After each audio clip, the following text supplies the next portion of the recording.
Olá, como você está? Espero que esteja ótimo. Hoje eu estou aqui para falar com você a respeito de um texto muito especial, que é lá em Atos, capítulo de número 27, aonde nós encontramos a história de Paulo.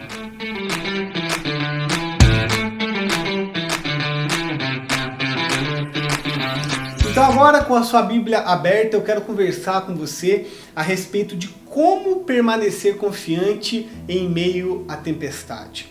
Essa história de Atos, capítulo de número 27, do verso 1 ao 44, nós encontramos a história de Paulo. E nessa história, nós vemos que Paulo ele estava em um navio que era rumo à Itália. Mas ele estava ali como prisioneiro. Esse navio ele ia para Mirra.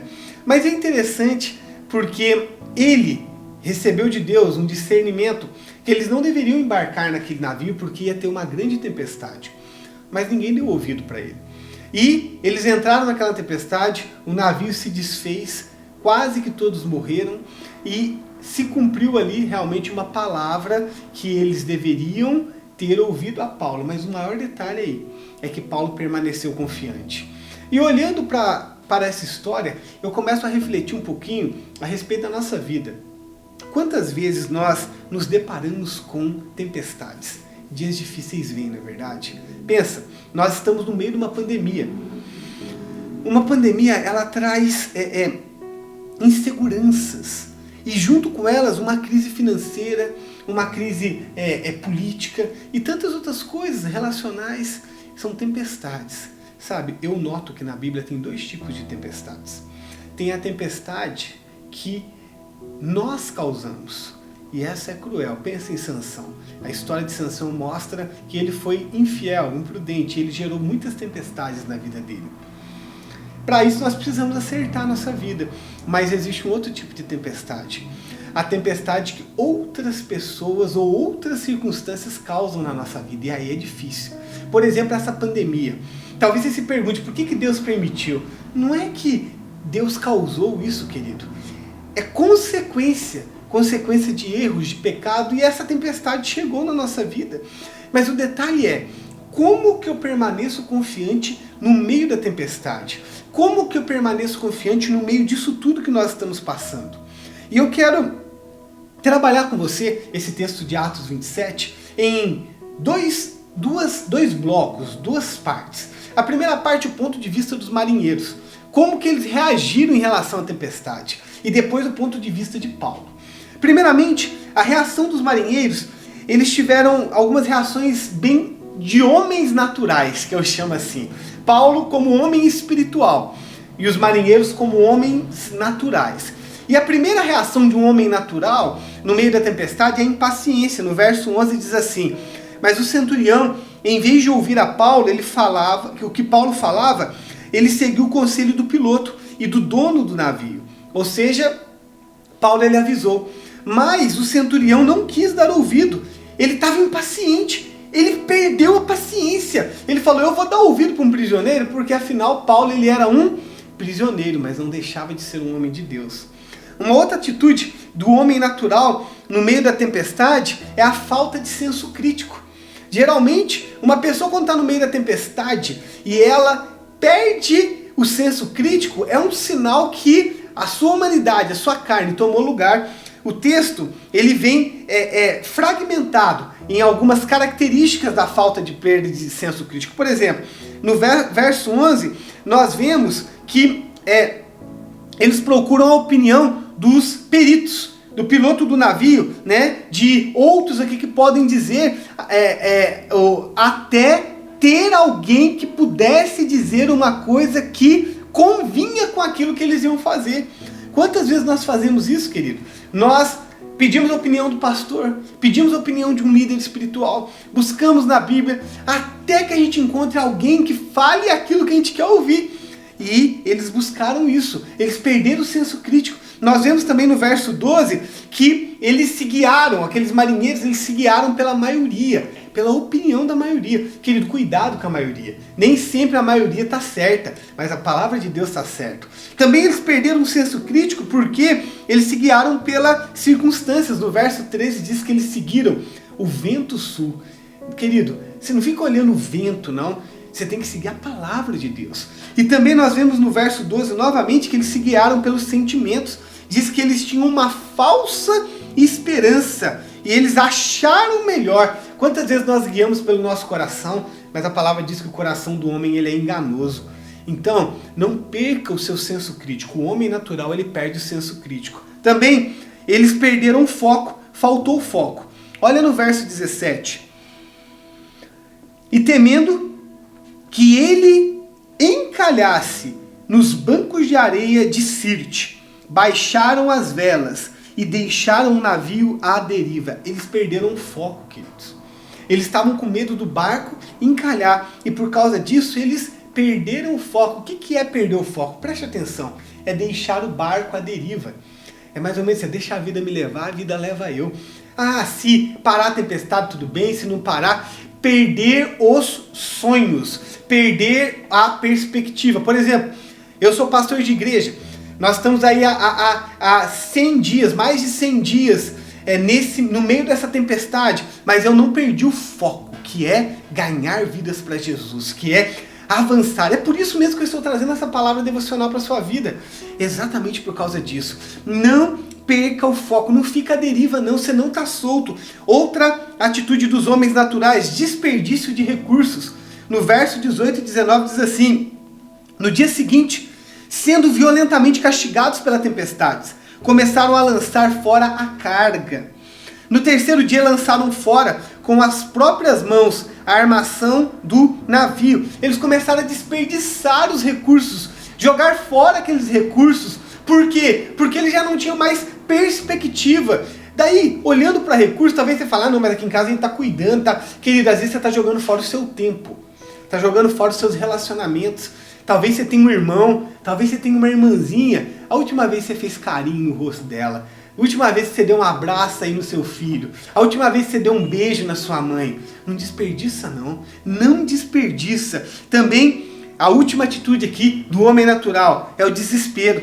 E diz que no verso 20, não aparecendo nem sol nem estrelas por muitos dias, continuando a abater-se sobre nós grande tempestade, finalmente perdemos toda a esperança de salvamento. Eles entraram em desespero. A última coisa que a gente perde é a esperança. E quando a gente perde, a gente entra em desespero. Não entre em desespero. Já havia 14 dias ali que eles não viam a luz do sol. Quantos dias você não vê a luz do sol? Quanto tempo que está aí a escuridão? Mas deixa eu te dizer, toda tempestade passa, toda noite passa, o sol vai raiar. Não entre em desespero, não deixe a esperança passar. Deus fez o dia, Deus fez a noite, Deus fez o calor, Deus fez o frio. O tempo gelado vai passar, a tempestade passa e depois vem o novo raiar do dia. Então a relação de Paulo, que é um cristão autêntico, que é alguém espiritual, alguém que está conectado, nós vemos os marinheiros com todas essas atitudes, sem foco, sem senso crítico, desesperados. Agora Paulo não. Paulo, além de ter visto o que ia acontecer, ele enxergava o céu, ele não olhava para o natural. Ele estava conectado com o céu, ele viu o céu, e no céu não tem falta de nada. Em Jesus não tem falta de nada. Ele é vencedor, querido. Sabe por que eu vibro com tanta energia? Sabe por que eu estou tão feliz? É porque quem vive em mim é Jesus. E quem tem Jesus não tem falta de nada. E olha a atitude de Paulo. Ele, primeiramente, nós vemos 3 verdades que eu vou chamar de 3 âncoras, que ele se baseou para se fortalecer. A primeira é a presença de Deus.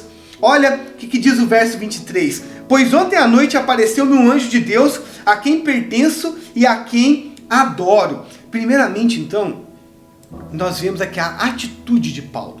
Porque o caráter, ele não é formado na crise. Ele só é manifestado na crise. Preste atenção. E nesse momento nós vemos quanto que ele tem a convicção da presença de Deus, ao Deus a qual eu pertenço, ao Deus a qual eu ouvi falar. Olha para você ver esses textos aqui para trazer uma convicção para o seu coração que Deus está contigo. Hebreus 13:5, nunca o deixarei, nunca o abandonarei. Mais uma promessa aqui, Mateus 28:20, eu estarei sempre com vocês Uma outra promessa, João 14,16, eu pedirei ao Pai e Ele lhes dará outro conselheiro. Repetidas vezes na palavra de Deus tem a palavra e a promessa que Ele está cuidando de você. A segunda âncora aqui na vida de Paulo é o propósito de Deus. No verso 24, Paulo, não tenha medo, é preciso que você compareça perante César. Deus, por sua graça, deu-lhe as vidas de todos os que estão navegando com você. A segunda âncora aqui é que Deus tem um propósito para a sua vida. Você não é um acidente. Você tem que ter primeiro a consciência da presença, mas também que você tem um propósito. Você não nasceu à toa. Você não nasceu de qualquer jeito. Ah, mas foi um acidente do meu pai. Não é de Deus. Deus planejou você. Você tem um futuro lindo. Você tem um futuro maravilhoso. Essa tempestade vai passar e você vai ver o sol raiar e a luz de Deus e os propósitos dele vão se cumprir na sua vida. E as vontades de Deus têm que se alinhar com a sua. Ou melhor, a sua vontade tem que se alinhar com a de Deus, porque a dele é boa, perfeita e agradável. E o terceiro princípio, a terceira verdade, a terceira âncora que eu vejo aqui nesse texto é as promessas de Deus. No verso 25 diz assim: assim tenham ânimo, senhores, creio em Deus que acontecerá do modo que me foi dito. Paulo tinha consciência da presença, sabia o propósito, para onde ele estava indo, não estava sem rumo, mas também ele tinha plena consciência das promessas de Deus. Não tem dúvida. Querido, você tem dúvida? Você tem dúvida que as promessas de Deus vão se cumprir? Mas é claro, você tem que perseguir essas promessas. As tempestades não podem te separar de Deus. Você sim pode dizer não para Deus. Então, em nome de Jesus, quais são as promessas que Deus tem na sua vida? Tem promessas na palavra dele que é para você, tem promessas que pessoas de Deus trouxeram para você, e eu mesmo estou declarando uma promessa para você, que essa tempestade vai passar e dias melhores virão em nome de Jesus. Eles perderam tudo. Perderam até a armação do navio, perderam tudo, porém não se perdeu nenhum deles, porque havia uma promessa que Deus iria cuidar deles. É claro, eles se molharam, né? Às vezes a tempestade vai te molhar, às vezes a tempestade vai fazer você beber um pouco de água, mas a promessa é que Deus vai te livrar, né? A promessa é que Deus está cuidando de você, e foi o que Paulo fez lá no verso 29, o texto diz assim: temendo que fôssemos jogados contra as pedras, lançaram 4 âncoras da popa e faziam preces para que amanhecesse o dia. Olha que lindo. No final da história, aqueles marinheiros que não acreditavam em Paulo, não só acreditaram nele, como começaram a orar. Amanhece! Amanhece! E eles começaram a fazer preces, querido. A promessa de Deus na sua vida é tão linda que você vai ver isso alcançar teu vizinho. Você vai ver isso alcançar aquele parente distante. Você vai ver uma revolução ao seu redor. Por quê? Porque a luz do Senhor está contigo. E eu quero encerrar aqui com uma promessa para a sua vida. Salmo 125:1. Os que confiam no Senhor são como os montes de Sião, que não se abalam, mas permanecem para sempre. Você confia no Senhor, não se abale. Naquele navio tinha 276 homens. Todos sobreviveram. Por quê? Porque tinha um homem ali, que não era um homem natural, mas era um homem que vivia pelo espiritual. Era um cidadão do céu, que conhecia a presença, sabia o propósito e vivia o sobrenatural da promessa de Deus. Agarre isso sobre sua vida. Paulo, com seus 3 P's, está aplicando e ensinando a gente para que a gente viva o melhor de Deus, permanecendo firme no meio dessa tempestade. Eu declaro sobre sua vida um novo amanhecer em nome de Jesus. Um grande abraço.